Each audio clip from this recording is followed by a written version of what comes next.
Hello, welcome in our video lectures. Welcome to all of you in my video lectures, and thank you PW which are giving me the wonderful feedback of my first demo lecture. Myself Wazir Ahmad and लोग मुझे Ahmad sir के नाम से भी जानते हैं. This is our second demo lecture जिसका topic है transport of gases and oxygen dissociation curve. Transport of gases and oxygen dissociation curve. तो स्टार्ट करते हैं अपना ये lecture. Hello, welcome in our lecture. तो स्वागत है आपका मेरे लेक्चर्स में. This is our second demo video. इस वीडियो में हम स्टार्ट करेंगे अपना टॉपिक जो कि पीडब्ल्यू की तरफ से हमको मिला है ना. सेकेंड डेमो लेक्चर्स के लिए जो टॉपिक मिला है वो है हमारा transport of gases and oxygen dissociation curve. ये टॉपिक ऐसा है कि कुछ लोगों के लिए ये फियरफुल टॉपिक है ना. कुछ स्टूडेंट के लिए थोड़ा सा डरावना टाइप का, क्योंकि इसके जो कॉन्सेप्ट हैं वो जल्दी याद नहीं रहते हैं. लेकिन हम इसको इतना ईजिली ढंग से पढ़ेंगे कि आपको पढ़ के मजा ही आ जाएगा. ठीक है, तो स्टार्ट करते हैं अपना topic. Let's start the topics. हमको पढ़ना है transport of gases, transport of gases and oxygen dissociation curve. Oxygen dissociation curve. इसी का एक नाम और है सिग्मोइड कर्व.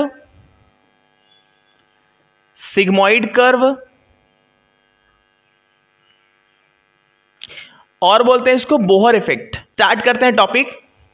अपना टॉपिक स्टार्ट करते हैं ट्रांसपोर्ट ऑफ गैसेस. हमारे बॉडी में है क्या है. हमारे बॉडी में ब्लड है. ब्लड में आरबीसी है, डब्ल्यूबीसी है, प्लेटलेट्स है, प्लाज्मा है ना. सेल एलिमेंट्स हैं, है ना. फॉर्म्ड सेल हैं, फॉर्म्ड एलिमेंट है, और क्या है, और प्लाज्मा है. तो देखते हैं कि गैसेस का ट्रांसपोर्टेशन कैसे कैसे होता है और किसके थ्रू होता है, कितने परसेंटेज में होता है. तो सबसे पहले हमको ये जानना है कि ट्रांसपोर्ट ऑफ गैसेस में हम क्या पढ़ने वाले हैं. हम पढ़ने वाले हैं transport of oxygen and transport of carbon dioxide. ठीक है, हम पढ़ने वाले हैं transport of oxygen,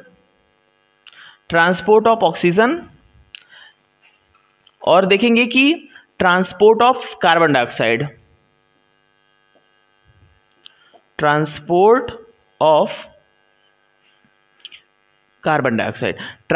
of O2 molecules and transport of CO2 molecules. तो पहले तो हमको ये जानना है कि ऑक्सीजन का ट्रांसपोर्टेशन हमारे बॉडी में किसके थ्रू होता है.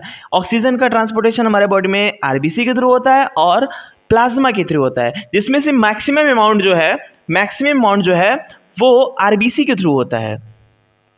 कितना? 97% oxygen transported by 97% of oxygen transported by RBC. Transported by RBC. ठीक है, आरबीसी किसके फॉर्म में?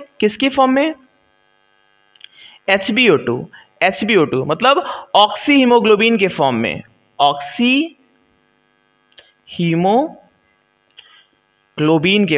है ना. ऑक्सी हीमोग्लोबिन के फॉर्म में 97% ऑक्सीजन का ट्रांसपोर्टेशन होता है, और रेस्ट ऑफ 3% जो है वो प्लाज्मा के थ्रू होता है. Through plasma.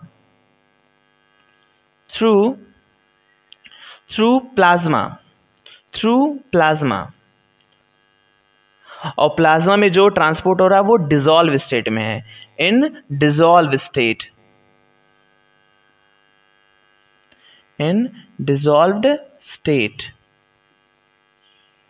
ठीक है, तो ऑक्सीजन का जो ट्रांसपोर्टेशन है कौन कौन करता है. ऑक्सीजन का ट्रांसपोर्टेशन आरबीसी करती है और प्लाज्मा के थ्रू होता है. कितना परसेंट? 97% जो है ऑक्सीजन का ट्रांसपोर्टेशन वो आरबीसी के थ्रू होता है. किसके फॉर्म में? ऑक्सी हीमोग्लोबिन के फॉर्म में. और 3% जो ऑक्सीजन का ट्रांसपोर्टेशन है वो वाया प्लाज्मा के थ्रू होता है. प्लाज्मा कैरी करती है और ये डिसॉल्व स्टेट में होता है. ठीक है, अब बात करते हैं कि transportation of CO2, carbon dioxide का ट्रांसपोर्टेशन कैसे होगा और किसके थ्रू होगा. तो बात कर लेते हैं इसमें बात कर लेते हैं. तो इसमें जो है आरबीसी का जो रोल है वो कितना है कि 23% CO2 transported by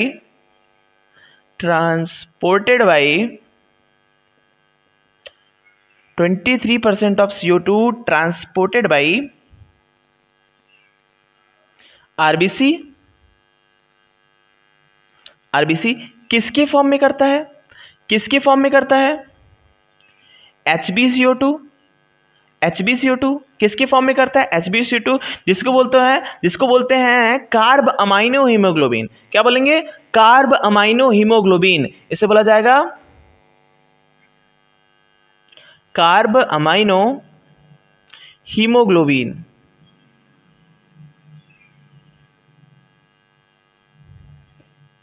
carb amino haemoglobin के फॉर्म में होगा। 70% CO2 का जो ट्रांसपोर्टेशन है एज बाइकार्बोनेट के फॉर्म में होगा। बाइकार्बोनेट के फॉर्म में होगा।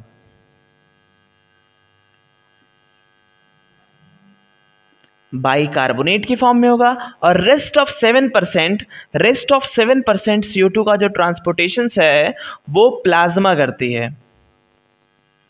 प्लाज्मा डिसॉल्व स्टेट में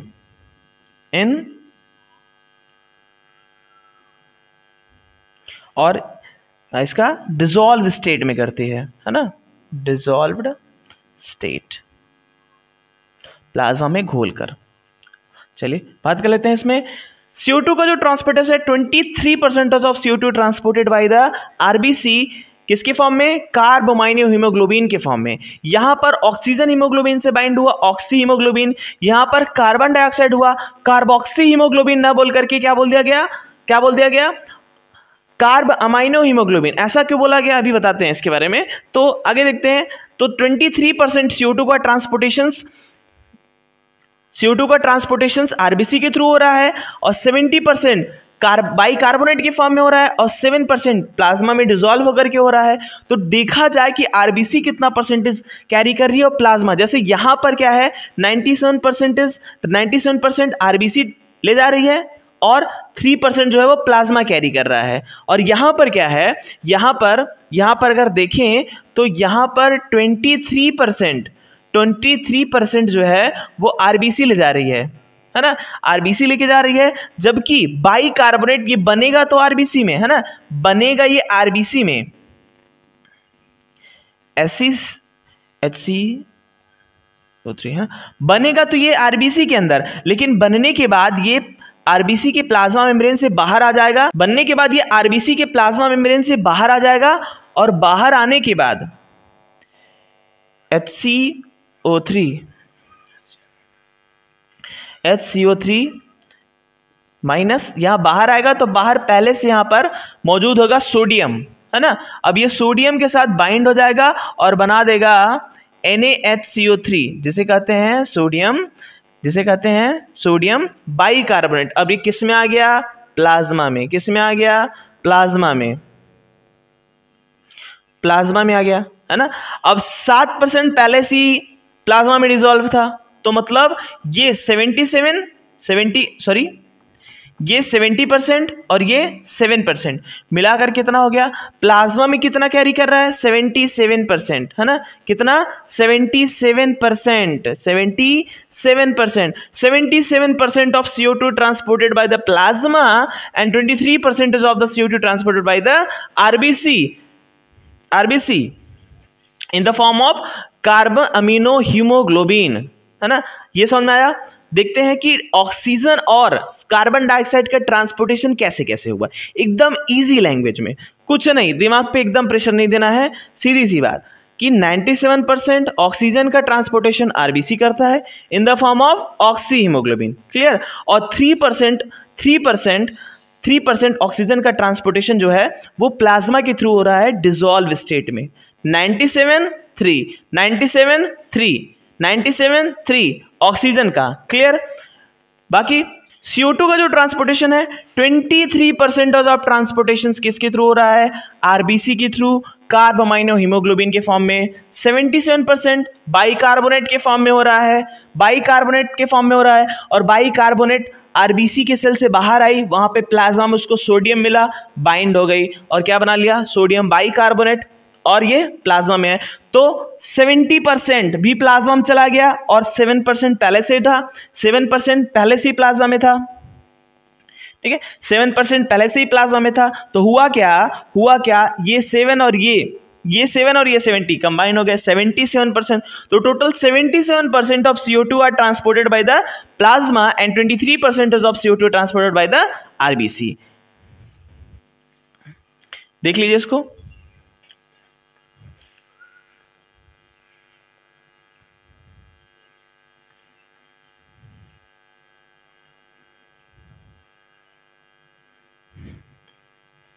चलिए अब ये देखते हैं हम ये देखते हैं कि इसको ऑक्सी हीमोग्लोबिन बोला गया और इसको कार्ब अमीनो हीमोग्लोबिन क्यों बोला गया। कुछ लोग के मन में ये क्वेश्चन आ जाता है कि वो ऑक्सीजन से बाइंड हुआ तो ऑक्सी हीमोग्लोबिन, तो करेक्ट है। ये CO2 से बाइंड हुआ तो कार्बोक्सी हीमोग्लोबिन ना बोल के कार्ब अमीनो हीमोग्लोबिन क्यों बोला गया। तो ये जो आपका डाउट है इसको क्लियर करते हैं।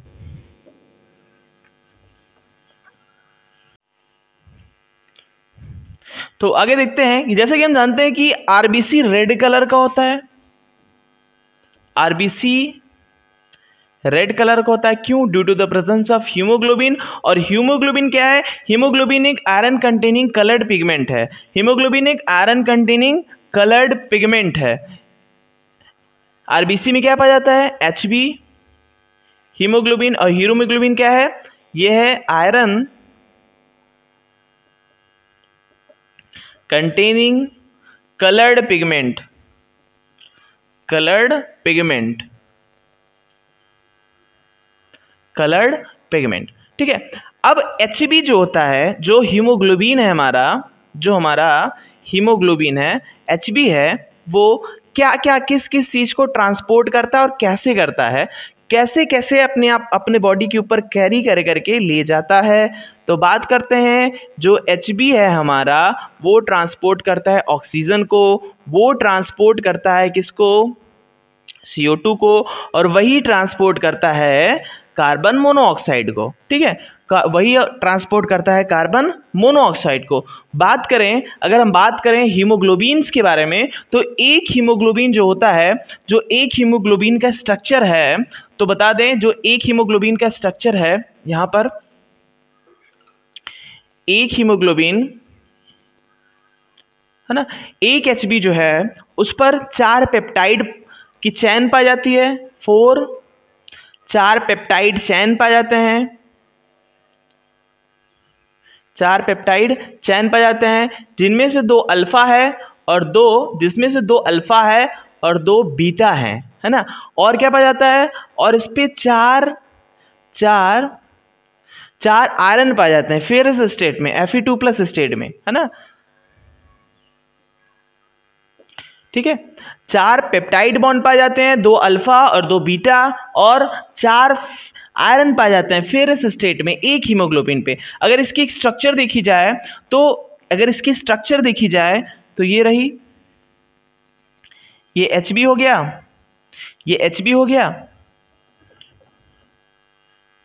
HB हो गया यहाँ पर, और ये मान लीजिए हमारा पेप्टाइड चैन है, ये पेप्टाइड चैन है, ठीक है।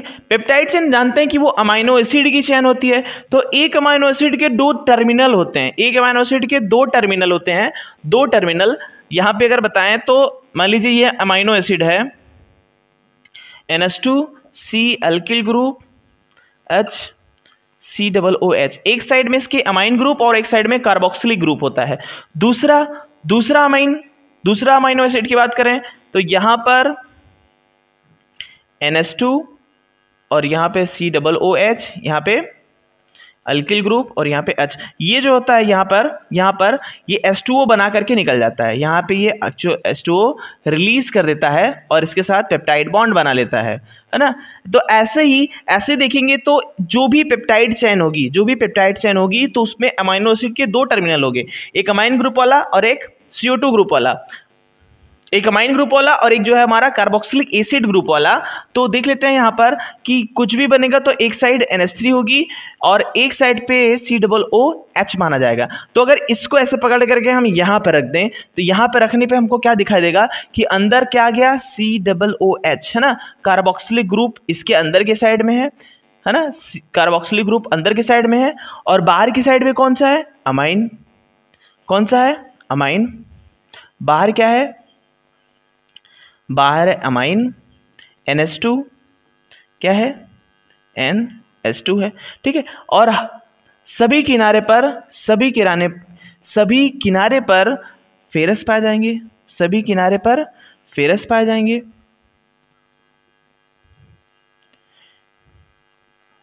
Fe2+ स्टेट में, Fe2+ स्टेट में। चलिए देखते हैं। जो ऑक्सीजन होता है ना, जो ऑक्सीजन होता है वो आ करके इस आयरन से बाइंड होता है। ऑक्सीजन मॉलिक्यूल्स आकर के आयरन से बाइंड होगा, ऑक्सीजन मॉलिक्यूल आकर के आयरन से बाइंड होगा, ऑक्सीजन मॉलिक्यूल आकर के आयरन से बाइंड होगा, ऑक्सीजन मॉलिक्यूल आकर के आयरन से बाइंड होगा, ठीक है। तो इसको बोलते हैं ऑक्सी हीमोग्लोबिन। ऐसी स्टेट आई तो इसको बोलते हैं ऑक्सी हीमोग्लोबिन। और एक हीमोग्लोबिन जो है, एक हीमोग्लोबिन वो 4 ऑक्सीजन को बाइंड करता है और हर एक ऑक्सीजन जो है एक फेरस से बाइंड करते हैं। हर एक जो आयरन है वो एक एक मॉलिक्यूल एक एक ऑक्सीजन के मॉलिक्यूल्स को पकड़ के रखते हैं, ठीक है। तो एक हीमोग्लोबिन 4 मॉलिक्यूल्स ऑफ ऑक्सीजन को कैरी करता है। तो यहां लिख देते हैं कि 1 HB कैरी या 1 molecules of haemoglobin carry 4 molecules of oxygen. एक हीमोग्लोबिन का मॉलिक्यूल 4 ऑक्सीजन को कैरी करता है। वहीं अगर CO2 आएगा तो CO2 आकर के इसके अमाइन वाले पार्ट से अटैच होगा, है ना। CO2 इसके अमाइन वाले पार्ट से अटैच होगा, इसीलिए इसे क्या बोलते हैं, अगर CO2 अटैच हुआ हीमोग्लोबिन से तो इसको बोलते हैं carb amino haemoglobin. Carb amino haemoglobin, oxy haemoglobin और ये कार्ब अमाइनो हीमोग्लोबिन। और एक बात और, दोनों एक साथ अटैच नहीं होते, चाहे वो RBC चाहे वो ऑक्सीजन के साथ हीमोग्लोबिन ऐड हो जाएगा या हीमोग्लोबिन के साथ ऑक्सीजन ऐड हो जाएगा या फिर ये CO2 को ऐड कर लेगा, ठीक है। दोनों एक साथ ऐड नहीं होती। ये नहीं कि यहाँ पर ऑक्सीजन भी बाइंड है, यहाँ पर CO2 भी बाइंड है, एट ए टाइम दोनों नहीं होते। चाहे तो वो ऑक्सीजन को बाइंड कराएगा, चाहे तो वो CO2 को बाइंड कराएगा, ठीक है। तो आपको रीजन पता चल गया कि कब इसको ऑक्सी हीमोग्लोबिन बोला जाता है और कब इसको कार्ब अमाइनो हीमोग्लोबिन बोला जाता है और कब इसको कार्बोक्सी हीमोग्लोबिन बोलते हैं। बात करते हैं इसमें, अगर हीमोग्लोबिन ऑक्सीजन के साथ बाइंड हो गया, अगर हीमोग्लोबिन ऑक्सीजन के साथ बाइंड हो गया है तब इसको बोलते हैं ऑक्सी हीमोग्लोबिन, ऑक्सी हीमोग्लोबिन। और अगर ये कार्बन डाइऑक्साइड के साथ बाइंड हो रहा है, अगर ये कार्बन डाइऑक्साइड के साथ बाइंड हुआ तो इसको बोलते हैं carb amino haemoglobin, carb amino haemoglobin.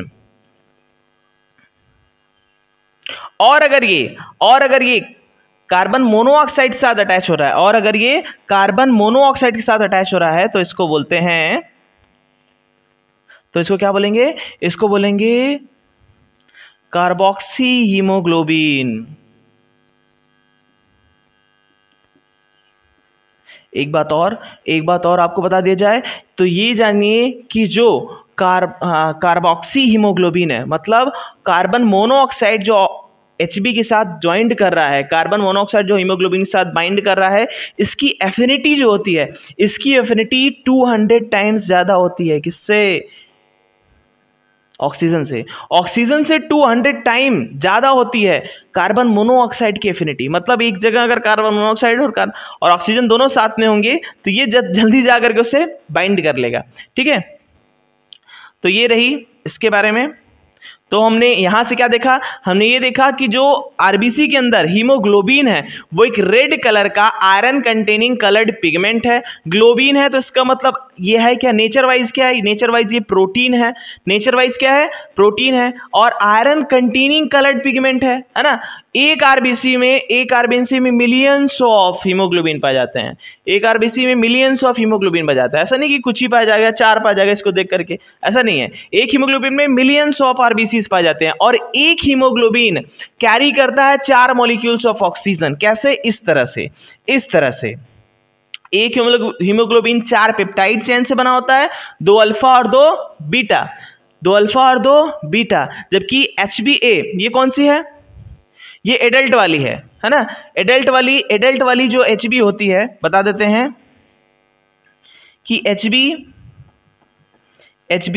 मतलब एडल्ट का जो HB है उसमें 2 अल्फा और 2 बीटा पाए जाते हैं। जो फेटल की है ना, जो फीटस की है, फेटल HB है, उसमें 2 अल्फा और 2 गामा पाए जाते हैं। ठीक है, वो आगे देख लेंगे अपना और किसी टॉपिक में। तो यहाँ पे देखिए तो अमाइन वाला यह पार्ट, अमाइनो एसिड का जो चैन बना हुआ है उसका ये वाला पार्ट कार्बोक्सिलिक वाला अंदर है और अमाइन वाला बाहर है, जिससे CO2 अटैच करेगा और इसे क्या बोला जाएगा, इसे क्या, जब हीमोग्लोबिन से CO2 अटैच हो जाएगा कार्ब अमाइनो हीमोग्लोबिन, और ऑक्सीजन बाइंड हुआ तो ऑक्सी हीमोग्लोबिन। और ऑक्सीजन हमेशा फेरस के साथ अटैच होगा और CO2 हमेशा अमाइन वाले ग्रुप के साथ, वो हमेशा कौन, ऑक्सीजन हमेशा फेरस वाले के साथ अटैच होगा और और CO2 हमेशा अमाइन वाले के साथ अटैच होगा। ठीक है, स्टार्ट करते हैं आगे।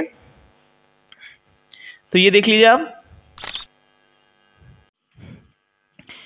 जैसा कि हम लोगों ने देख लिया कि हीमोग्लोबिन ऑक्सीजन के साथ बाइंड करके ऑक्सी हीमोग्लोबिन बना, हीमोग्लोबिन CO2 के साथ बाइंड करके कार्ब अमाइनो हीमोग्लोबिन बना, है ना, और कार्बन मोनोऑक्साइड के साथ बाइंड करके कार्बोक्सी हीमोग्लोबिन बना। कार्बोक्सी हीमोग्लोबिन की एफिनिटी जो होती है ऑक्सीजन से 200 टाइम बड़ी थी। ये सब हमने देखा, ठीक है, ये सब हमने देख लिया। अब हम लोग आगे स्टार्ट करते हैं कि ऑक्सीजन डिसोसिएशन कर्व क्या होता है ना। ऑक्सीजन डिसोसिएशन कर्व क्या होता है, जिसे सिग्मोइड कर्व भी बोलते हैं। ऑक्सीजन डिसोसिएशन कर्व को सिग्मोइड कर्व भी बोला जाता है। और ये कर्व कब हमें मिलेगी, जब हम एक ग्राफ प्लॉट करेंगे किसके बीच, percentage saturation of haemoglobin with oxygen और पार्शियल प्रेशर ऑफ ऑक्सीजन के बीच में जब हम एक ग्राफ प्लॉट करेंगे तब हमको पता चलेगा कि इसमें हमको सिग्मोइड मिला। कर्व कैसा मिला, सिग्मोइड मिला। चलिए देखते हैं। तो ये हमारा y एक्सिस, ये x एक्सिस। ये जो टॉपिक है ऑक्सीजन डिसोसिएशन कर्व, ये स्टूडेंट के लिए थोड़ा सा फियरफुल टॉपिक होता है। इसको पढ़ने में वो थोड़ा घबराते हैं, क्योंकि इसका कॉन्सेप्ट जो होता है अगर वो अच्छे से नहीं पढ़े या कहीं किसी सोर्सेज से नहीं पढ़े तो उनको समझ में जल्दी नहीं आता। ठीक है, तो इतना ईजिली ढंग से पढ़ाएं। इतना किसी चीज़ को क्या होता है कि टीचिंग एक आर्ट है ना, एक पैटर्न है, एक आर्ट है कि चीज किसी भी कॉम्प्लिकेटेड टॉपिक्स को आप कितना इजीली समझा सकते हैं। जितना इजीली आप समझाएंगे, जितने अच्छे से सिंपली डिकोड कर पाएंगे स्टूडेंट, उतना अच्छे से जल्दी कैप्चर कर पाता है। तो हम लोग की कोशिश हमारी यही होती है कि उसको कितना इजीली डिकोड किया जाए, उसकी लैंग्वेज को एक पैटर्न वाइज। तो ये हमारा ग्राफ प्लॉट हो रहा है, जिससे हमको पता चलेगा कि सिग्मोइड कब दिखेगा, कैसा दिखेगा, किसके बीच में। ये हमारा ग्राफ है वाई एक्सिस पे परसेंटेज सैचुरेशन ऑफ, ये हमारा है इसके बीच में, ये है हमारा परसेंटेज सैचुरेशन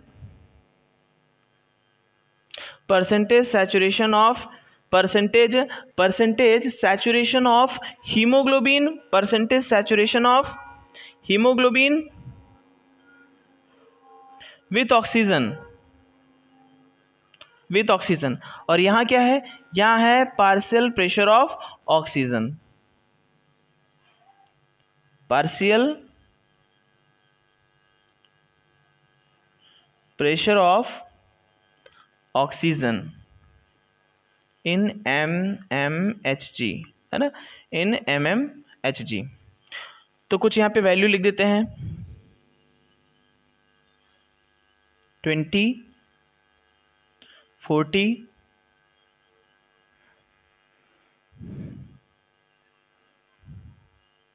60, 80 और 100। यहाँ पर भी 20, 40, 60,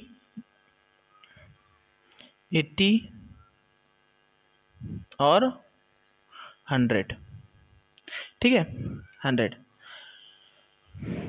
तो हमको पता है कि ऑक्सीजन ऑक्सीजन हीमोग्लोबिन से बाइंड करता है। हीमोग्लोबिन हीमोग्लोबिन से बाइंड करता है। जैसे कि हीमोग्लोबिन के 4 फेरस मॉलिक्यूल हैं, है ना, ये 4 फेरस हैं। अगर एक ऑक्सीजन बाइंड किया तो इसको बोलते हैं 25% सैचुरेट हो गया। 2 ऑक्सीजन बाइंड किया तो 50% सैचुरेशन। 2 ऑक्सीजन बाइंड किया 50% सैचुरेशन। और अगर 3 बाइंड कर गया तो इसको बोलते हैं 75% सैचुरेशन। और अगर चारों बाइंड कर गए तो बोलते हैं कि ये 100% सैचुरेशन हो गया, इसका 100% सैचुरेशन हो गया है ना, इसका 100% सैचुरेशन हो गया है। तो यहाँ पर ऑक्सीजन लेवल बढ़ाया, ऑक्सीजन लेवल बढ़ाया 25%, और बढ़ाया ऑक्सीजन लेवल और बढ़ाया तो 50% सैचुरेशन। ऑक्सीजन लेवल और बढ़ाते गए तो कितना परसेंट हो गया? 75%। ऑक्सीजन लेवल और बढ़ाते गए ऑक्सीजन लेवल तो कितना हो गया? 100% सैचुरेशन हो गया। अब ऑक्सीजन लेवल कितना भी बढ़ाएंगे सैचुरेशन नहीं होगा, क्योंकि 100% सैचुरेशन हो चुका है। अब ऑक्सीजन लेवल बढ़ाएंगे तो नहीं होगा। तो मतलब परसेंटेज ऑफ सैचुरेशन डिपेंड करता है ऑक्सीजन लेवल पे, कि ऑक्सीजन लेवल जितना बढ़ाएंगे, मतलब ऑक्सीजन लेवल या ऑक्सीजन का पार्शियल प्रेशर जितना बढ़ाएंगे उतना ज़्यादा ये सैचुरेट होगा। ठीक है, तो बात करते हैं इसमें इसका जो 25, इनके बीच में क्या मिलेगा? 25% जो सैचुरेशन है, 25% सैचुरेशन है, वो कहाँ पे आता है? वो 20 के पहले हो जाता है ना, ये 20 के पहले हो जाएगा 25% सैचुरेशन। जैसे बना देते हैं, ठीक है। और 50%, 40-60 के बीच में 50% जो सैचुरेशन है वो बीच में 30 और 30 के पहले, 30 यहाँ हो जाएगा 30, और 30 के पहले क्या हो जाएगा? 30 के पहले मतलब 26 तक, 26 mmHg, 26 mmHg पर कितना होगा? 50%। कितना होगा? 50%। ठीक है, 50% हो जाएगा। आगे 75% जो सैचुरेशंस है, 75% जो सैचुरेशंस है वो कब होगा? वो हो जाएगा 40 पे, वो हो जाएगा आपका 40 mmHg पर। कहाँ पे होगा? वो होगा 40 mmHg पर, है ना, 40 mmHg पर। और 100% सैचुरेशन, 100% तो नहीं होता, 97% तक जाता है। 100% रेयरली कहीं सैचुरेशन देखने मिलता है, जबकि 97% तक सैचुरेशन होता है। तो ये कब दिखेगा? ये हमको दिखेगा 80 और 100 के बीच में 90 mmHg पर। कहाँ? 19 mmHg पर हमको ये दिखेगा। थोड़ा इसको पास बना देते हैं, ये रहा 19 mmHg पर हमको ये दिखेगी। ठीक है, तो हम यहां से जब ये यहाँ रहा 90 mmHg, तो जब यहां से हम इनके मिड पॉइंट को जब हम मिलाएंगे यहाँ पर, तो हमको यहाँ पर एक ऐसा शेप को देखने को मिलेगा। हमको यहाँ पर कैसा देखने को मिलेगा? एक एस शेप देखने को मिलेगा। ठीक है, हमको एक एस शेप देखने को मिलेगा। यहाँ ये टच है, यहाँ टच है और यहाँ टच है। ठीक है, हमको एक ऐसा शेप देखने को मिलेगा। अरे बन क्यों नहीं रहा है साइड से? ये ऐसे,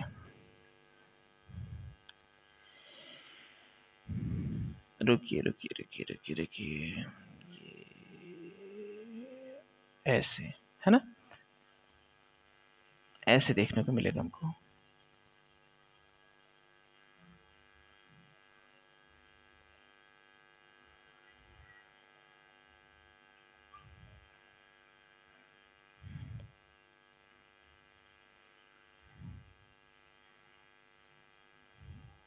ऐसे, क्योंकि ग्राफ क्लियर रहता है ना। ग्राफ, ये जो ग्राफ है आपका, ये आपका जो ग्राफ है ये आपको मिलेगा एनसीईआरटी ब्रीथिंग एंड एक्सचेंज का जो चैप्टर है उसमें एनसीईआरटी के फिगर नंबर 17.5 पर मिलेगा आपको। एनसीईआरटी के फिगर नंबर 17.5 पर ये फिगर आपको मिलेगा ऑक्सीजन डिसोसिएशन कर्व का। ठीक है, तो अब ये हमने देख लिया किसके बीच में ग्राफ है, percentage saturation of haemoglobin with oxygen, किसके अगेंस्ट में है, ये है पार्शियल प्रेशर ऑफ ऑक्सीजन के पार्शियल प्रेशर के अगेंस्ट में। तो यहाँ पर जो 50% है, 50% सैचुरेशन कितने mmg पे हो रहा है, कितने mmHg पे हो रहा है, 26 mmHg पर हो रहा है ना। तो 50% का सैचुरेशन 26 mmHg पर हो रहा है। इसी को बोलते हैं P50 वैल्यू। इसी को क्या बोलते हैं, इसी को बोलते हैं P50 वैल्यू। इसी को बोलते हैं P50 वैल्यू। P50 वैल्यू है क्या, P50 वैल्यू वह पार्शियल प्रेशर है जिस पर 50% हीमोग्लोबिन सैचुरेट हो गया है। तो ये है क्या, पार्शियल प्रेशर ऑफ O2। ये क्या है, ये है partial pressure of O2 eight which haemoglobin 50% saturated. ठीक है, ये क्या कहलाएगा, P50 वैल्यू कहलाएगा। ठीक है, हम यहाँ पे एग्जैक्टली क्लियरली लिख देते हैं फिर से। P50 वैल्यू होती क्या है, P50 वैल्यू कुछ नहीं है। P50 वैल्यू वह वैल्यू है जिस पर P50 वैल्यू पार्शियल प्रेशर की वह वैल्यू है 26 mmHg जिस पर 50% हीमोग्लोबिन सैचुरेट हुआ। तो P50 वैल्यू क्या है, partial pressure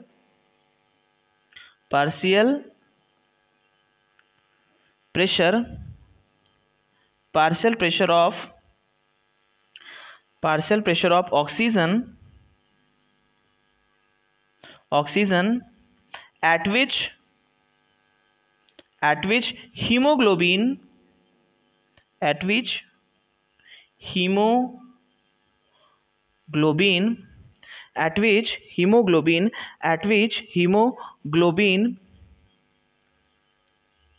fifty percent saturated.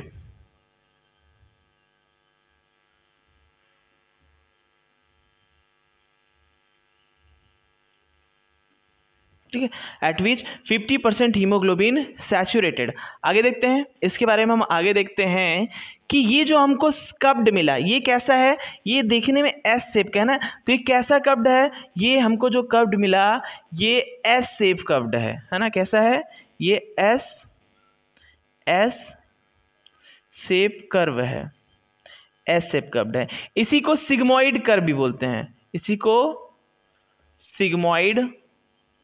Sigmoid curve भी बोला जाता है ना, इसी को सिग्मोइड कर्व भी बोलते हैं। अब बात करते हैं इसमें, हमने क्या देख लिया, हमने एक ग्राफ प्लॉट किया किसके बीच में, percentage saturation of haemoglobin with oxygen के में और ऑक्सीजन के पार्शियल प्रेशर के बीच में एक ग्राफ प्लॉट किया है जो कि हमको कुछ एस शेप का मिला जिसे सिग्मोइड कर्व कहा जाता है ना। सिग्मोइड कर्व कहते हैं, या इसी को और एक नाम से देते हैं कि ऑक्सीजन, इसी को और नाम देते हैं oxygen haemoglobin dissociation curve, oxygen haemoglobin dissociation curve, oxygen haemoglobin dissociation curve. चलिए आगे बात करते हैं कि अगर ये जो एस शेप का ग्राफ है ये लेफ्ट की तरफ शिफ्ट हुआ, राइट की तरफ शिफ्ट हुआ तो क्या होगा, या फिर ये लेफ्ट और राइट की तरफ शिफ्ट क्यों करता है। ठीक है ना, ये तो हमने एक बता दिया कि इसके बीच में ये होता है P50 वैल्यू। अब बात करते हैं कि अगर ये लेफ्ट की तरफ शिफ्ट हुआ तो, अगर ये लेफ्ट की तरफ शिफ्ट हुआ, मेन से कहाँ शिफ्ट हुआ रहा है, लेफ्ट की तरफ, ये लेफ्ट की तरफ शिफ्ट हुआ। अगर ये लेफ्ट शिफ्ट हुआ, लेफ्ट शिफ्ट है ना, लेफ्ट शिफ्ट हुआ तो क्या होगा, और लेफ्ट शिफ्ट कब करता है, ये मोर फेवरेबल कंडीशन में करता है, मोर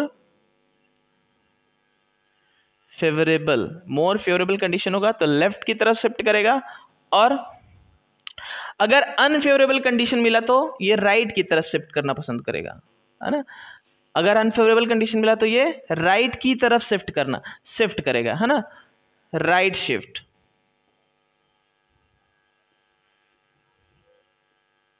क्या है? Right shift. चलिए आगे देखते हैं। तो मोर फेवरेबल कंडीशंस में लेफ्ट शिफ्ट जब हो रहा है तो यहां हीमोग्लोबिन का ऑक्सीजन के साथ एसोसिएशन होगा, जबकि ये जब राइट शिफ्ट करेगा तो यहां पर हीमोग्लोबिन का ऑक्सीजन के साथ डिसोसिएशन होगा। क्या होगा? डिसोसिएशन होगा, ऑक्सीजन का हीमोग्लोबिन के साथ डिसोसिएशन होगा, है ना। यहां पर देखते हैं ये फेवरेबल कंडीशन में है और ये अनफेवरेबल कंडीशन में राइट शिफ्टिंग होगी।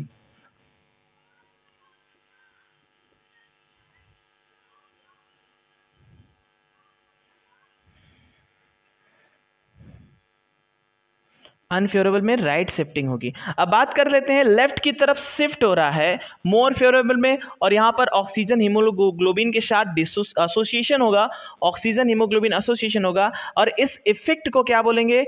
इस इफेक्ट को क्या बोलते हैं? और उधर वाले इफेक्ट को क्या बोलते हैं?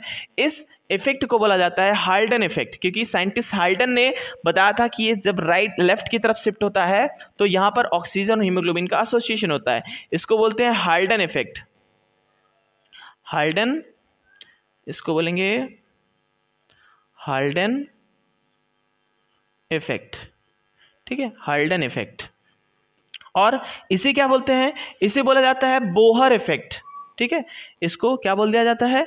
इसको बोला जाता है बोहर इफेक्ट, राइट, क्योंकि इसको बोहर साइंटिस्ट ने दिया था, इसलिए इसको क्या बोलते हैं? बोहर इफेक्ट, ठीक है। अब बात करते हैं क्या क्या कंडीशन हुई होगी, क्या क्या वो फेवरेबल कंडीशन क्या है जब ये ग्राफ लेफ्ट शिफ्ट होना चाहेगा, ठीक है। लेफ्ट या फिर लेफ्ट शिफ्ट हुआ तो क्यों? तो देखते हैं यहाँ पर, जब यहाँ पर कंडीशन मिली कि जब यहां पर कंडीशन कुछ ऐसी मिली, ठीक है, कि ऑक्सीजन का पार्शियल प्रेशर बढ़ा और CO2 का पार्शियल प्रेशर घटा और H+ आयन की कंसंट्रेशन घटी। जब H+ आयन कंसंट्रेशन घटी तो ऑटोमेटिकली pH की वैल्यू बढ़ी और टेम्परेचर बढ़ा, टेम्परेचर इसमें घटा, है ना, टेम्परेचर घटा। और P50 की वैल्यू में क्या डिफरेंस आएगा?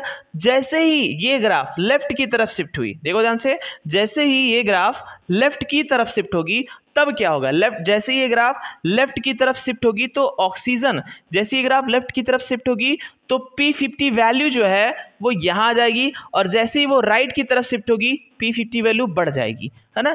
तो लेफ्ट की तरफ आने में P50 वैल्यू घटी और राइट की तरफ आने में P50 वैल्यू बढ़ गई। तो हमने देखा कि P50 की वैल्यू जब लेफ्ट में जाएगा, जब ये कर्व जो है वो लेफ्ट की तरफ जाएगा तो P50 की वैल्यू जो है, P50 की वैल्यू वो कम हो जाएगी। P50 वैल्यू जो है, जो P50 वैल्यू है वो कम हो जाएगी, है ना, P50 वैल्यू कम हो जाएगी। और जैसे ये ग्राफ राइट शिफ्ट किया तो P50 की वैल्यू बढ़ जाएगी, है ना। P50 वैल्यू एक्चुअल में है क्या? P50 वैल्यू है क्या?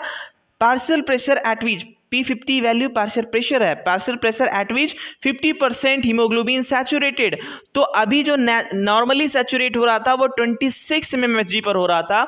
जैसे ही वो लेफ्ट शिफ्ट हुआ तो P50 की वैल्यू जो है वो घट गई, क्योंकि पार्शियल प्रेशर्स घट गया। ऑक्सीजन का पार्शियल प्रेशर अब यहां पर उसको 50% सैचुरेट कर देगा। राइट शिफ्टिंग करेंगे तो ये कर्व आगे चली जाएगी, जिसकी वजह से अब ये 26 से आगे आ जाएगा, जिसकी वजह से यहां पर राइट शिफ्ट करने पे P50 की वैल्यू बढ़ जाती है। तो यहां पर हमने देखा था कि लेफ्ट शिफ्टिंग करेंगे तो यहां पर पार्शियल प्रेशर ऑफ ऑक्सीजन का बढ़ेगा, है ना, CO2 का पार्शियल प्रेशर घटेगा, H+ आयन कंसंट्रेशन घटेगा और pH वैल्यू बढ़ेगी, टेम्परेचर टेम्परेचर घटेगा, टेम्परेचर घटेगा और P50 वैल्यू जो है वो लेफ्ट में आने से घटती है। और ये सभी प्रोसेस कहाँ होंगे, ये सभी कहाँ पे होंगे, नियर एल्वियोलाई, ठीक है। तो हमने क्या देखा, हमने यहाँ पर इसमें ये देखा, हमने ये देखा कि यहाँ पर लेफ्ट शिफ्टिंग में पार्शियल प्रेशर ऑक्सीजन का बढ़ा, CO2 का पार्शियल प्रेशर घटा, H+ आयन घटा, pH वैल्यू बढ़ी, टेम्परेचर घटा। टेम्परेचर कितना तक, 20 डिग्री सेल्सियस, है ना, 20 डिग्री सेल्सियस पे, ज़्यादा नहीं। तो और P50 वैल्यू लेफ्ट शिफ्ट होने की वजह से घट गई और ये कहाँ चलेगा, एल्वियोलाई में, या बोल सकते हैं नियर लंग, ठीक है, near lungs. These all factor are favorables for the associations of hemoglobin with oxygen. These all factor are responsible for the associations of hemoglobin with oxygen. और इसी पर ये लेफ्ट शिफ्ट हो जाता है और इस इफेक्ट को बोलते हैं हाल्डन इफेक्ट, क्योंकि हाल्डन सर ने इसको दिया था तो हाल्डन इफेक्ट बोलते हैं। राइट शिफ्टिंग की बात करते हैं कि अगर ये राइट शिफ्ट करेगा तो क्या क्या कंडीशन आएगी। चलिए राइट शिफ्टिंग में देख लेते हैं हम, जब राइट की तरफ ये शिफ्ट करेगा तो जस्ट इसका उल्टा होगा, है ना, जस्ट इसका उल्टा होगा। तो मतलब पार्शियल प्रेशर ऑफ ऑक्सीजन का जो पार्शियल प्रेशर है वो घटेगा, पार्शियल प्रेशर ऑफ CO2 बढ़ेगी और H+ आयन कंसंट्रेशन बढ़ेगी तो ऑटोमेटिकली pH वैल्यू घटेगी। टेम्परेचर की बात कर ली जाए, टेम्परेचर क्या होगा, बढ़ेगा, कब तक कहाँ तक बढ़ेगा, 43 डिग्री सेल्सियस। आगे P50 वैल्यू कितनी होगी, राइट शिफ्ट किया तो P50 वैल्यू बढ़ गई, है ना, P50 वैल्यू बढ़ गई। तो यहां पर P50 वैल्यू जो है वो बढ़ गई और जो ये होता कहां पे है, ये होता है नियर टिश्यू, ठीक है।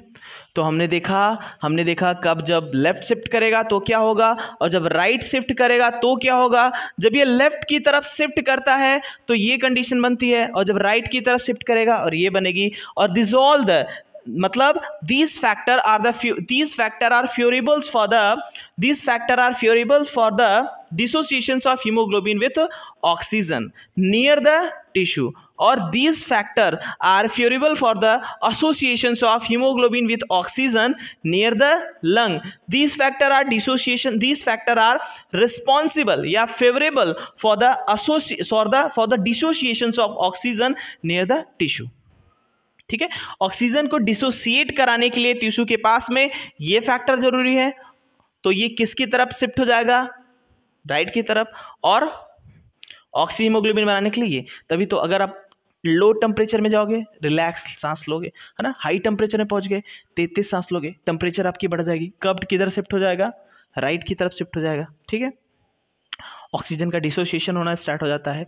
तो ये हमने देखा, इसको क्या बोलते हैं, ये हमारा क्या था, ऑक्सीजन डिसोसिएशन कर्व या ऑक्सी हीमोग्लोबिन डिसोसिएशन कर्व। एक बार फिर से देख लेते हैं, शॉर्टली देख लेते हैं, जो ये हमारा टॉपिक है ऑक्सीजन डिसोसिएशन कर्व या किसी को सिग्मॉइड कर्व भी बोलते हैं। क्यों, क्योंकि यहाँ पर एस शेप का दिखता है, एस शेप कर्व दिखेगा जिसे सिग्मॉइड कर्व बोलते हैं या फिर ऑक्सीजन हीमोग्लोबिन डिसोसिएशन कर्व बोला जाता है। ये ग्राफ किसके बीच में प्लॉट कराई जाती है, ये ग्राफ प्लॉट कराई जाती है percentage saturation of haemoglobin with oxygen against partial pressure of oxygen MMHg, ठीक है, इनके बीच में कराई जाती है। जब इनको बीच में ग्राफ प्लॉट कराने के बाद हमने देखा कि 50% ऑक्सीजन जो है 50% हीमोग्लोबिन 26 mmHg पर सैचुरेट हो गई, जिसे बोला गया P50 वैल्यू। P50 वैल्यू क्या है, पार्शियल प्रेशर है ना, partial pressure of oxygen eight which haemoglobin 50% saturated, जिसे बोला गया P50 वैल्यू। P50 वैल्यू बढ़ती कब है, P50 वैल्यू घटती कब है। P50 वैल्यू बढ़ेगी कब, जब जो ये कर्व्ड शेप है S shape curve sigmoid curve जो मिला हमको, अगर ये लेफ्ट शिफ्ट कर रहा है तो P50 की वैल्यू जो है वो 26 से पहले आ जाएगी, मतलब P50 वैल्यू घट जाएगी। और जैसे राइट शिफ्ट किया तो P50 वैल्यू बढ़ जाएगी, है ना। जब लेफ्ट शिफ्ट कर रहा है तो क्या है, इसके लिए मोर फेवरेबल कंडीशन है एसोसिएशंस के लिए, तो यहाँ पर ऑक्सीजन हीमोग्लोबिन एसोसिएशंस होगा और इस इफेक्ट को बोलते हैं हाल्डन इफेक्ट। और जब ये राइट की तरफ शिफ्ट होगा, है ना, जब ये राइट की तरफ शिफ्ट होगा, जब ये राइट की तरफ शिफ्ट होगा तो यहाँ पे अनफेवरेबल कंडीशन है, तो ऑक्सीजन डिसोशिएट होगा हीमोग्लोबिन से, ऑक्सीजन हीमोग्लोबिन डिसोसिएशन होगा और इस इफेक्ट को बोला जाता है बोहर इफेक्ट्स, है ना। और ये कैसे होगा, इसमें पार्शियल प्रेशर ऑक्सीजन की कम, PCO2 ज़्यादा, ये सभी कंडीशन मिलेंगे। और ये कहाँ पे होगा, ये होगा near tissue. This all factor are favourables for the dissociations of oxygen with haemoglobin and this all factor are responsible for the association of haemoglobin with oxygen. और ये जो कर्व मिला ये क्या है, सिग्मॉइड कर्व। तो हमने ऑक्सीजन डिसोसिएशन कर्व को कंप्लीट कर लिया। अब स्टार्ट करते हैं ट्रांसपोर्ट ऑफ कार्बन डाइऑक्साइड। एक छोटा सा उसके पहले एक रेफरेंस ले लेते हैं, उसी में वो भी आ जाएगा। हमने देखा था कि ट्रांसपोर्ट ऑफ गैसेस, है ना, हमने देखा था ट्रांसपोर्ट ऑफ गैसेस, उसमें हमने देखा था कि transport of oxygen and transport of CO2। ऐसे जनरली फास्ट देख लेते हैं। हमने ये देखा था कि जो ऑक्सीजन का ट्रांसपोर्टेशन होता है, ऑक्सीजन का ट्रांसपोर्टेशन होता है वो 97% RBC के थ्रू होता है ऑक्सी हीमोग्लोबिन बना करके, और 3% जो है वो प्लाज्मा के थ्रू होता है, प्लाज्मा के थ्रू होता है इन डिसॉल्व स्टेट। और CO2 का जो ट्रांसपोर्टेशन था, CO2 का ट्रांसपोर्टेशन उसको हमने किसकी फॉर्म में कैसे देखा था, उसको हमने देखा था कि इसमें 23% CO2 जो था वो RBC के थ्रू ट्रांसपोर्ट हो रहा था, और 70% जो था वो एज बाइकार्बोनेट के फॉर्म में हो रहा था,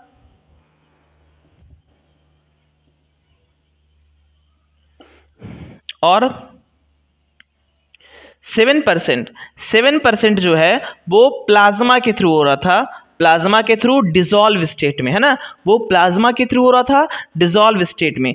ऐसा कि हम लोग एक छोटा सा रेफरेंस ले लेते हैं कि ट्रांसपोर्ट ऑफ गैसेस हमने पढ़ा था कि ऑक्सीजन का ट्रांसपोर्टेशन RBC 97% करता है, और 3% कौन करता है, 3% प्लाज्मा करती है और डिसॉल्व स्टेट में। और CO2 का ट्रांसपोर्टेशन 23% CO2 का ट्रांसपोर्टेशन RBC के थ्रू होता है, 70% बाइकार्बोनेट के फॉर्म में और 7% प्लाज्मा। और ये बाद में आकर के फिर से प्लाज्मा मिल जा रहा था, तो 70 + 7 मतलब 77% जो है वो 77% जो है वो प्लाज्मा के थ्रू हो रहा था, प्लाज्मा के थ्रू, और 23% जो है वो किसके थ्रू, RBC के थ्रू, है ना। इतना तो हम लोग एक छोटा सा रेफरेंस ले रहे हैं। अब हम देखते हैं कि ट्रांसपोर्ट ऑफ CO2 का जब ट्रांसपोर्ट होगा तो उसमें CO2 लोडिंग क्या होता है, CO2 अनलोडिंग क्या होता है।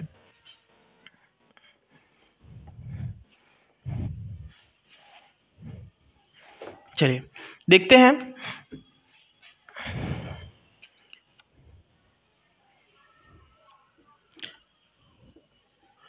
ट्रांसपोर्ट ऑफ CO2, इसमें हमको क्या पढ़ना है, इसमें हमको पढ़ना है loading of CO2 and unloading of CO2, है ना।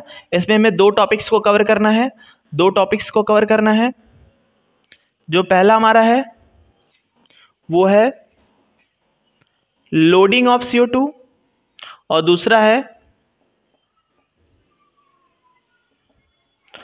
Unloading of CO2। Generally loading of CO2 क्या होता है और अनलोडिंग ऑफ CO2 क्या होता है उसके बारे में डिस्कस करेंगे। तो बात कर लेते हैं पहले हम यहाँ पर, ये हमारा टिश्यू है, ठीक है, मान लेते ये हमारा क्या है, टिश्यू है, ये हमारा टिश्यू है। टिश्यू में क्या होता है, टिश्यू में ग्लूकोज होता है, C6H12O6, और जब ये ऑक्सीजन के साथ रिएक्ट करेगा, तो क्या रिलीज करता है, CO2, H2O और एनर्जी, ठीक है, CO2, H2O और एनर्जी रिलीज करता है, टिश्यू है। अब देख लेते हैं कि यहाँ पर RBC है, यहाँ पर एक RBC है, ठीक है, यहाँ पर एक RBC है। थोड़ा सा इंक का इश्यू है,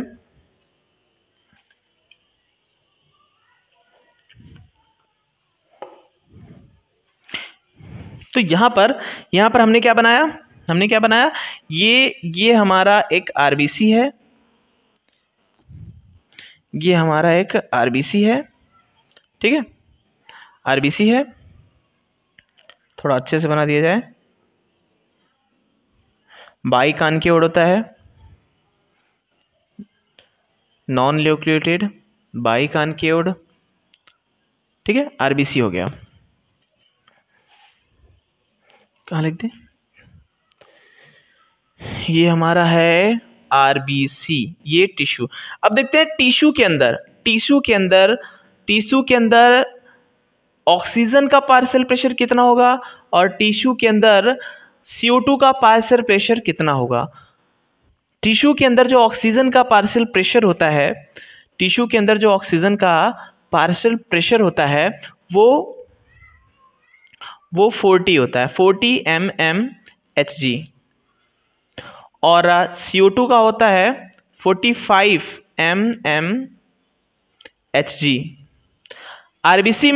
आरबीसी की बात कर लें तो इसमें ऑक्सीजन का पार्शियल प्रेशर कितना होगा, ऑक्सीजनेटेड हीमोग्लोबिन में ऑक्सीजन का, सॉरी ये टिश्यू है, टिश्यू इसको क्या देगा, टिश्यू इसको CO2 देगा और ये इसको ऑक्सीजन देगा। तो इसका मतलब जो आरबीसी इसके पास आया है वो कैसा है, वो ऑक्सीजनेटेड है ना। आरबीसी कैसा है,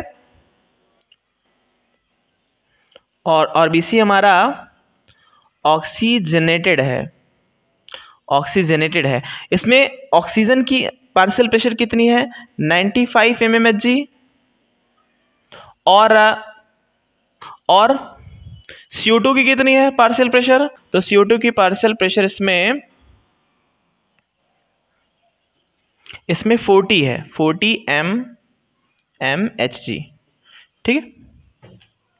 तो हमने क्या देखा, हम देख रहे हैं ट्रांसपोर्ट ऑफ CO2 का ट्रांसपोर्टेशन देख रहे हैं, हम CO2 का ट्रांसपोर्टेशन देख रहे हैं, जिसमें हम पढ़ेंगे लोडिंग ऑफ CO2 और अनलोडिंग ऑफ CO2। अभी हम पढ़ रहे हैं लोडिंग ऑफ CO2। तो हम यहाँ इसमें देख रहे हैं कि लोडिंग ऑफ CO2 है ना, लोडिंग ऑफ CO2 की CO2 आरबीसी में कैसे लोड होगा, और उसके बाद हम देखेंगे अनलोडिंग ऑफ CO2 की आरबीसी से CO2 कैसे अनलोड होगा। अभी हम देख रहे हैं कि लोडिंग ऑफ CO2 मतलब आरबीसी में कार्बन डाइऑक्साइड कैसे लोडिंग होगा, कैसे इसमें लोड होगा। अब देखते हैं हम यहाँ पर जो CO2 है यहाँ पर एंटर करेगा, आरबीसी में एंटर करेगा, तो आरबीसी में बहुत सारे, मतलब एक आरबीसी से मिलियंस ऑफ हीमोग्लोबिन होते हैं, है ना, और ये आ रहा है इसके तरफ ऑक्सीजन लेकर के, तो इसका मतलब क्या है, ये ऑक्सी हीमोग्लोबिन है। ऑक्सी हीमोग्लोबिन के साथ जैसे ही आकर के बाइंड किया, जैसे ही CO2 आकर के ऑक्सी हीमोग्लोबिन पर अटैक किया, तो बेचारा ऑक्सीजन जो है वो यहाँ से लिबरेट हो जाता है ना, ऑक्सीजन निकल गया बेचारा, है ना। ये CO2 आया और इसको बोला जल्दी यहाँ से हटो, और बेचारा वो हट गया, ठीक है। और ये क्या बना लिया, ये यहाँ पर बना लिया HbCO2, मतलब ये क्या बनाया, ये बनाया कार्ब अमाइनो हीमोग्लोबिन, ये बना लिया कार्ब अमाइनो हीमोग्लोबिन। और फिर क्या हुआ, आगे देखते हैं और आया CO2 इसमें, कार्ब अमाइनो हीमोग्लोबिन, मतलब ये जो आया यहाँ पर जो भी CO2 आया वो कितना परसेंट था, 23%, क्योंकि हमको पता है, क्या पता है, हमको पता है, और वो क्या पता है कि कार्ब अमीनो के फॉर्म में जो आरबीसी में बनता है वो कितना परसेंट है, 23%, है ना, 23%, कितना है, 23%। अब आगे देखते हैं, यहाँ पर CO2 और आया, यहाँ पर CO2 आया, और यहाँ पर सेल, आरबीसी के सेल में 90% वाटर ही होता है, तो वाटर के साथ ये रिएक्ट किया, है ना, वाटर के साथ ये रिएक्ट किया, और इसको एक एंजाइम मिला जिसका नाम है कार्बोनिक एनहाइड्रेट, वो इसको कन्वर्ट कर दिया H2CO3 में, है ना, कार्बोनिक एसिड में कन्वर्ट कर दिया। फिर इस पे और एंजाइम एक्ट किए, Ca और एक्ट किया इस पर, और ये कन्वर्ट हो गया H+ में और SCO 3- में। Ca क्या है? Ca एक एंजाइम है। कौन सा एंजाइम है? कौन सा एंजाइम है? इसका क्या नाम है? Ca है carbonic anhydrase enzyme. Carbonic anhydrase enzyme है, ठीक है। इसने इसको तोड़ दिया। अब क्या हुआ? अब क्या हुआ? आरबीसी से, ये क्या है? ये आरबीसी है ना, ये आरबीसी है, ठीक है, ये आरबीसी है। आरबीसी में से ये जो माइनस है, ये माइनस वाला पार्ट आरबीसी से निकल जाएगा, है ना। और नेगेटिव आयन के लिए इसका प्लाज्मा मेम्ब्रेन आरबीसी का परमिएबल होता है, तो यहाँ से H+ SCO3 निकल गया। और निकल के कहाँ चले आया? निकल के इसकी आरबीसी, इस आरबीसी के चारों तरफ क्या पाया जाएगा? इस आरबीसी के चारों तरफ क्या पाया जाएगा? इसके चारों तरफ क्या पाया जाएगा? इसके चारों तरफ पाया जाएगा प्लाज्मा, है ना। इसके चारों तरफ पाया जाएगा प्लाज्मा। आरबीसी के चारों तरफ क्या पाया गया? प्लाज्मा। अब SCO3 आ गया, SCO3 आ गया प्लाज्मा में, SCO3 आ गया प्लाज्मा में। बात कर लेते हैं, SCO3 प्लाज्मा में आ गया। अब यहाँ की न्यूट्रलिटी डिस्टर्ब हो गई, तो यहाँ की न्यूट्रलिटी को मेंटेन करने के लिए यहाँ प्लाज्मा से मूव करता हुआ आ जाएगा Cl अंदर, है ना, Cl-, क्लोराइड माइनस अंदर आ जाएगा। कहाँ से? प्लाज्मा से आ गया ये अंदर। प्लाज्मा में बहुत सारे Cl थे, बहुत सारे Cl थे, अब वो अंदर आ गए। और बाहर क्या आ गया? बाहर बहुत सारे SCO3- बाहर आ गया, और जितना भी Cl था वो अंदर चला गया न्यूट्रलिटी मेंटेन करने के लिए। जिसको इस फेनोमेनॉन को सबसे पहले हैम्बर्गर साइंटिस्ट ने देखा था, इसलिए इस फेनोमेनॉन को बोलते हैं हैम्बर्गर इफेक्ट या फिर हैम्बर्गर फेनोमेनॉन।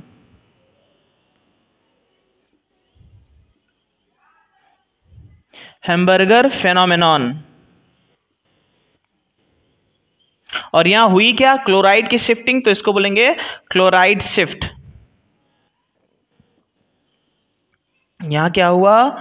यहां हुआ क्लोराइड शिफ्ट, यहां क्लोराइड शिफ्ट हुआ, ठीक है। अब क्लोराइड शिफ्ट होगा यहाँ पर। अब यहाँ H+ आयन मिल गया, H+ आयन निकला ज़्यादा H+ आयन निकला, जिसकी वजह से यहाँ का जो कंडीशन है वो एसिडिक हो गया। अब यहाँ पे जो Hb थे और भी थे, मैं बताया कि एक आरबीसी पे मिलियंस ऑफ हीमोग्लोबिन पाए जाते हैं, तो यहाँ पे जो और भी ऑक्सी हीमोग्लोबिन बना हुआ था वो ब्रेक कर गया, वो इसकी वजह से ब्रेक कर गया। और क्या फॉर्म हो गया?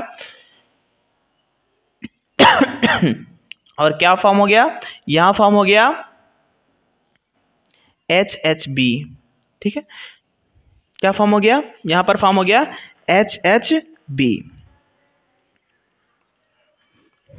हाँ, जिसको बोलते हैं हीमोग्लोनिक एसिड या प्रोनेटेड हीमोग्लोबिन बोलते हैं, ठीक है। ये हो गया, यहां पर ये आ गया। अब ये बेचारा ऑक्सीजन, यहां पे ऑक्सीजन, ये बेचारा फिर से निकल गया, आ गया यहां बाहर। अब क्या हुआ? तो 23% CO2 कार्बोमाइनो हीमोग्लोबिन के फॉर्म में निकल गया, ठीक है। और बाइकार्बोनेट के फॉर्म में कितना गया? बाइकार्बोनेट के फॉर्म में कितना गया? 70% चला गया, 70% CO2 चला गया। बचा हुआ रेस्ट जो था 7% वो आ गया, ये सब क्या है? प्लाज्मा में आ गया, 7% प्लाज्मा में आ गया। ये जो CO2 बाहर आया था, ये प्लाज्मा में आ करके Na के साथ बना लेता है NaHCO3, है ना, सोडियम बाइकार्बोनेट बना लेता है, और सोडियम बाइकार्बोनेट बन करके पूरे प्लाज्मा में ट्रांसपोर्ट होता रहता है। चलिए, अब ये जो ऑक्सीजन लिबरेट हुआ था, अब ये आकर के कहाँ चले जाएगा? टिश्यू में आ जाएगा। कहाँ पे? टिश्यू में आ जाएगा। और ये किसके रिस्पॉन्सिबल है? ये ग्लूकोज को ऑक्सीडेशन कराएगा, मतलब ग्लूकोज का ब्रेकडाउन कराएगा। तो यहाँ पर क्या हुआ? यहाँ पर CO2 का आरबीसी पर लोडिंग हो गया, ठीक है। यहाँ से अनलोड हुआ, लेकिन यहाँ पर आरबीसी में लोडिंग हो गया। तो चलिए एक बार और समझा देते हैं, एकदम शॉर्टली, इसको जल्दी क्विकली समझा देते हैं कि ट्रांसपोर्ट ऑफ CO2 में हम 2 टॉपिक पढ़ेंगे कि loading of CO2 and unloading of CO2। किस पर? आरबीसी पे CO2 का लोडिंग और अनलोडिंग। हमको पता है कि ग्लूकोज का ब्रेकडाउन मसल्स में होता है ना, मसल्स में, टिश्यूज में होता है, टिश्यूज में होता है। टिश्यूज में ऑक्सीजन का पार्शियल प्रेशर, ऑक्सीजन का पार्शियल प्रेशर 40 mmHg होता है और CO2 का पार्शियल प्रेशर 45 होता है, 45 होता है। आरबीसी में ऑक्सीजन का जो पार्शियल प्रेशर होता है वो 95 mmHg होता है और कार्बन डाइऑक्साइड का 40 mmHg होता है, कार्बन डाइऑक्साइड का 40 mmHg होता है। तो वैसे भी देख सकते हैं कि CO2 कहाँ से कहाँ जाएगा, हाई कॉन्सेंट्रेशन से लो कॉन्सेंट्रेशन वाले एरिया में ट्रांसफर होगा, हाई कॉन्सेंट्रेशन से लो कॉन्सेंट्रेशन वाले एरिया में ट्रांसफर होगा, हाई से लो में जाएगा। और ऑक्सीजन कहाँ जाता है आरबीसी में, तो हाई कॉन्सेंट्रेशन से लो कॉन्सेंट्रेशन में आएगा। कौन आएगा, ऑक्सीजन, हाई से लो में आएगा। तो डिफ्यूजन का मतलब ये होता है कि transport of anythings from their higher concentration to their lower concentration by semi permeable membrane. ठीक है, तो ऐसा है। तो यहाँ पर ऑक्सीजन अपने हाई कंसंट्रेशन से लोअर कंसंट्रेशन में आ गया, CO2 हाई कंसंट्रेशन से लोअर कंसंट्रेशन में आ गया। तो CO2 यहाँ पे ग्लूकोज जो टूटा तो यहाँ पर CO2 लिबरेट हुआ, वो CO2 पहली बार आया, HB को तोड़ा और बना लिया क्या, HbO2, जिसको कार्ब अमाइनो हीमोग्लोबिन बोले। ये कितना परसेंट है CO2 का, 23% है। और 70% CO2 H2O के साथ मिलकर H2CO3 बनाएगा, कार्बोनिक एसिड। और ये कार्बोनिक एसिड फिर और कार्बोनिक एनहाइड्रेस एंजाइम की मदद से ये H+ और HCO3 में टूट गया और ये जैसी माइनस है, माइनस बाहर आ गया प्लाज्मा में और सोडियम के साथ मिलकर के सोडियम कार्बोनेट बना दिया प्लाज्मा के अंदर।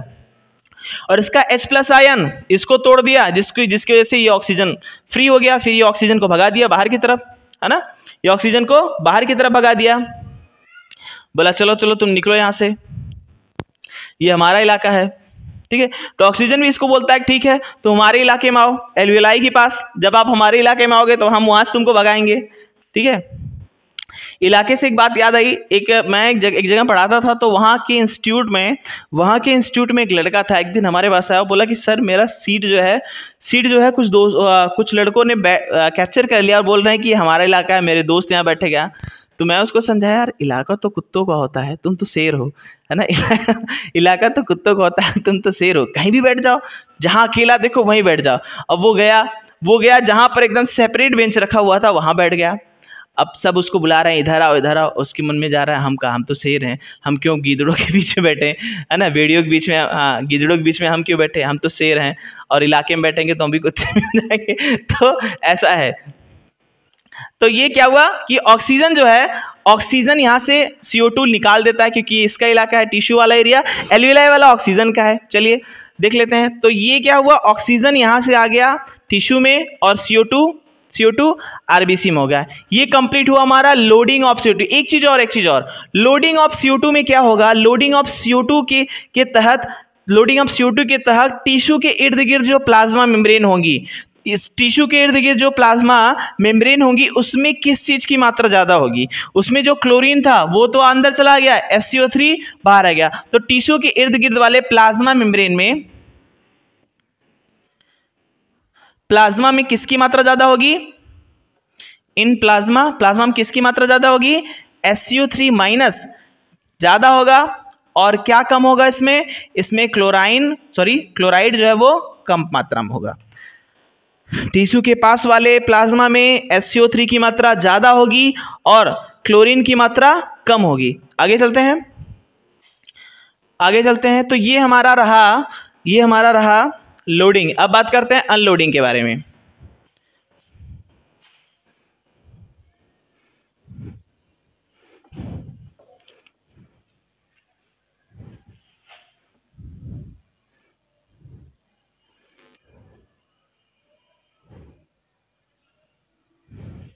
अब बात करते हैं हम अनलोडिंग के बारे में। चलिए आरबीसी को वैसे ही रहने देते हैं, वैसे का वैसे ही रहने देते हैं। चलिए देखते हैं इसमें। ये रहा हमारा आरबीसी, है ना, ये हमारा आरबीसी रहा। अब ये कहाँ, अब हम पढ़ रहे हैं, ये टॉपिक है हमारा अनलोडिंग ऑफ CO2 कि CO2 की अनलोडिंग कहाँ पे होगी। CO2 लोड करके तो आया, ऑक्सीजनेटेड बन के आया, डीऑक्सीजनेटेड बन के टिश्यू के पास से चला गया। अब ये क्या हो रहा है, अब जो पूरी बॉडी से CO2 लेकर के आ रहा है, वो अल्वियोलाई के पास इसको अनलोड करेगा, है ना। अब देखते हैं अनलोडिंग ऑफ CO2। अब ये जो ब्लड आ रही है, ये जो ब्लड आ रही है किसके पास, ये जो ब्लड आ रही है अल्वियोलाई के पास, ये जो ब्लड आ रही है अल्वियोलाई के पास, अल्वियोलाई के पास वो कैसी है, वो कैसी है, अल्वियोलाई के पास आ रही तो ऑक्सीजनेटेड होगी, आ कैसी रही है, डीऑक्सीजनेटेड आ रही है ना। कैसी है, डीऑक्सीजनेटेड आरबीसी है, डीऑक्सीजनेटेड। और डीऑक्सीजनेटेड ब्लड में ऑक्सीजन का पार्शियल प्रेशर कितना होगा, 40 mmHg, और CO2 का कितना होगा, CO2 का होगा 45 mmHg। एल्वियोलाई में बात करें, तो अल्वियोलाई में CO2 का पार्शियल प्रेशर कितना होगा, अल्वियोलाई के अंदर CO2 का जो पार्शियल प्रेशर होगा वो 40 mmHg होगा, और ऑक्सीजन का जो होगा, ऑक्सीजन का ज़्यादा ही होता है, वो 104 होता है ना, 104 mmHg। ठीक है, अब बात करते हैं इसमें जो रिएक्शन हमने अभी देखा था, जो रिएक्शन हमने अभी लोडिंग के केस में देखा था, सेम रिएक्शन होगा बट रिवर्स इसमें। ठीक है, जैसे हमने देखा था कि यहाँ पर HbO2 के साथ था और HbCO2 में बदल गया था। ठीक है, CO2 में बदल गया था, ये प्रोसेस उल्टी हो जाएगी इसमें। और क्या देखा था, हमने देखा था कि CO2 आया था और H2O के साथ बाइंड करके इन the presence of carbonic anhydrase ये टूट गया था किसमें, सॉरी कार्बोनिक एनहाइड्रेज एंजाइम की मदद से H2CO3 में बदल गया था। आगे और क्या हुआ था, और फिर से कार्बोनिक एनहाइड्रेज एंजाइम की मदद से ये H+ आयन और HCO3 में बदल गया था, HCO3- में चले गया था। और एक रिएक्शन हमने देखी थी कि HBO और HHB। ठीक है, अब ये सभी रिएक्शन उल्टी चलेगी, अभी तो ऐसे था, अब ये इस तरफ चलेगी। बात करते हैं कैसे, बात करते हैं इसमें क्या क्या होगा। तो जैसे ही यहाँ पर ऑक्सीजन जैसे ही यहाँ पे ऑक्सीजन जो इनहेल किया गया था, है ना, जो ऑक्सीजन यहाँ पर इनहेल किया गया था इंस्पिरेशंस के थ्रू, वो ऑक्सीजन आई और आकर के वो इस पर एक्ट की। जैसे ही इस पर CO2 आया तो यहाँ इसने क्या किया, ये अपना जो CO2 है, कार्बन डाइऑक्साइड, वो लिबरेट कर दिया, प्लाज्मा में चले गया और ये बाइंड हो गया, ऑक्सीजन से बाइंड हो गया। ठीक है, क्या आ रहा है, O2, और ये क्या बन गया, ऑक्सी हीमोग्लोबिन बना गया, ऑक्सी हीमोग्लोबिन बन गया। अब क्या हुआ,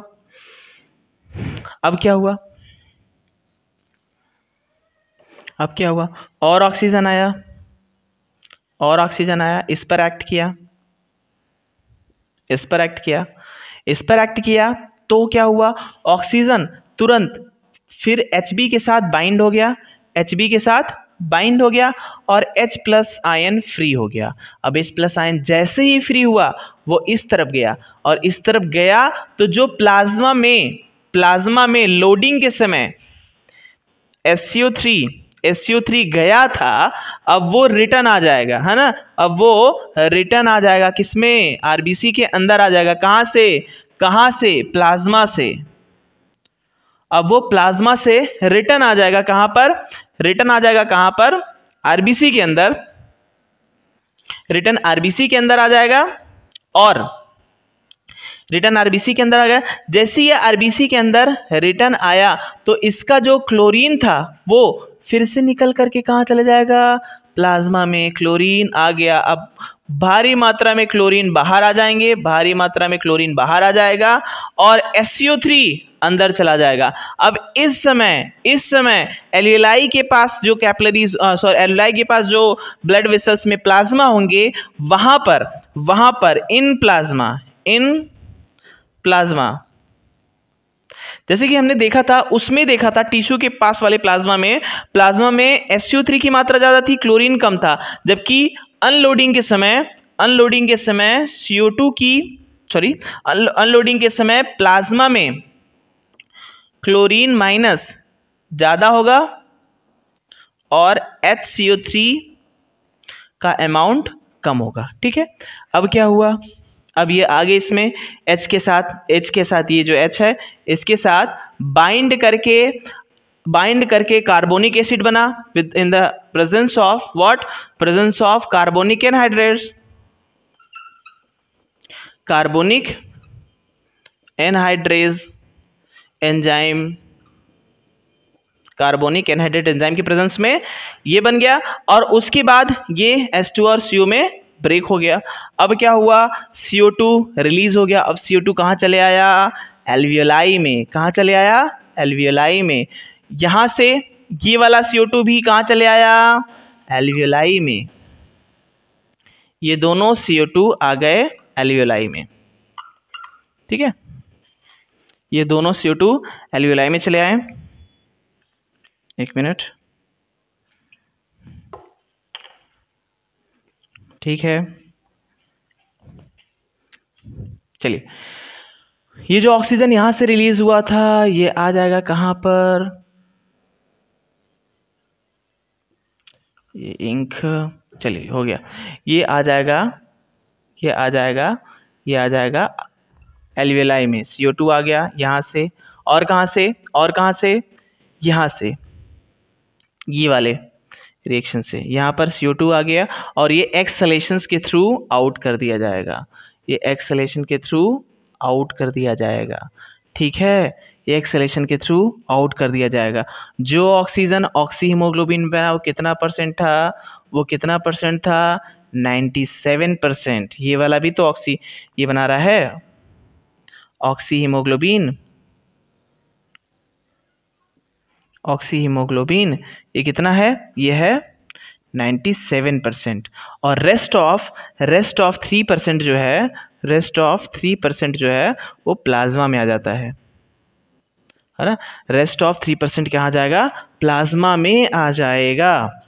ठीक है, रेस्ट ऑफ 3% प्लाज्मा में आ जाएगा। अब क्या हुआ, यहाँ पर CO2 का अनलोडिंग हो गया, यहाँ पर CO2 का अनलोडिंग हो गया। ठीक है, चलिए एक बार और शॉर्ट में आपको समझा देते हैं, एक बार और शॉर्ट में देख लेते हैं कि ट्रांसपोर्ट ऑफ CO2 हमने लोडिंग पढ़ा और अनलोडिंग पढ़ा। लोडिंग में क्या था कि CO2 टिश्यू से किस में चले आया, RBC में, क्योंकि टिश्यू में CO2 की कंसंट्रेशन ज़्यादा थी, पार्शियल प्रेशर ज़्यादा था और यहाँ पे कम था, इसलिए ट्रांसफर हो गया। अभी यहाँ क्या है, यहाँ पर पार्शियल प्रेशर ऑफ CO2 ज़्यादा है और यहाँ एल्वियोलाई में पार्शियल प्रेशर ऑफ CO2 कम है। यहाँ 40 है, वहाँ पे 45 है, वहाँ पर 40 है, जिसकी वजह से हायर कॉन्सेंट्रेशन से लोअर कॉन्सेंट्रेशन की तरफ मूव कर जाएगा, है ना। हायर कॉन्सेंट्रेशन से लोअर कॉन्सेंट्रेशन की तरफ मूव कर जाएगा। और ऑक्सीजन कहाँ पे ज़्यादा है, ऑक्सीजन का पार्शियल प्रेशर एल्वियोलाई में ज़्यादा है, तो वो एल्वियोलाई से होती हुई RBC में चली आएगी। ऑक्सीजन का पार्शियल प्रेशर एल्वियोलाई में ज़्यादा है तो वहाँ से मूव करते हुए RBC में चली आएगी। ठीक है, तो ये देखा। और इस समय प्लाज्मा में किसकी मात्रा ज़्यादा होगी, प्लाज्मा में Cl की मात्रा ज़्यादा होगी और SCO3 की मात्रा कम होगी।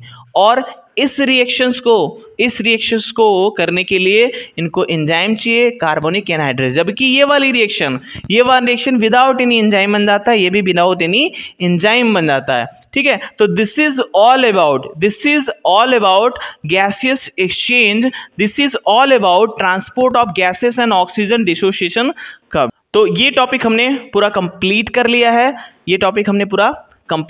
है, कि ट्रांसपोर्ट ऑफ गैसेस किसके थ्रू होगा, कितना परसेंटेज होगा, ऑक्सीजन डिसोसिएशन कब क्या बना था, है ना, ऑक्सीजन डिसोसिएशन कब क्या बना था, transport of gases, loading of gases और अनलोडिंग ऑफ गैसेस।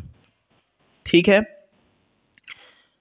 जैसे कि एक छोटा सा रेफरेंस, ट्रांसपोर्ट ऑफ गैसेस में हमने क्या पढ़ लिया था कि ट्रांसपोर्ट ऑफ CO2 कैसे होगा, ट्रांसपोर्ट ऑफ कार्बन डाइऑक्साइड कैसे होगा। फिर हमने देखा ऑक्सीजन डिसोसिएशन कप्ड क्या है, जिसे सिग्मॉइड कप्ड भी बोलते हैं, किसके बीच में बना था, ये बना था percentage saturation of haemoglobin with oxygen and partial pressure के बीच में बना था, जिसमें सिग्मॉइड कप्ड मिला और हमको P50 वैल्यू पता चली। फिर जब हमने लेफ्ट शिफ्ट किया तो फिर क्या हुआ, ऑक्सीजन का एसोसिएशन हुआ। जब हमने राइट शिफ्ट किया तो क्या हुआ, ऑक्सीजन का डिसोसिएशन हुआ। ठीक है, वो हमने देखा। फिर हमने देखा कि ट्रांसपोर्ट ऑफ CO2 कैसे हुआ, लोडिंग कब हुई, अनलोडिंग कब हुई, किसके साथ, RBC टिश्यू के साथ क्या हुआ, RBC एलोलाइज के साथ हुआ। तो this is all about my second demo topics. I hope you are understand very well. That's all. Thank you.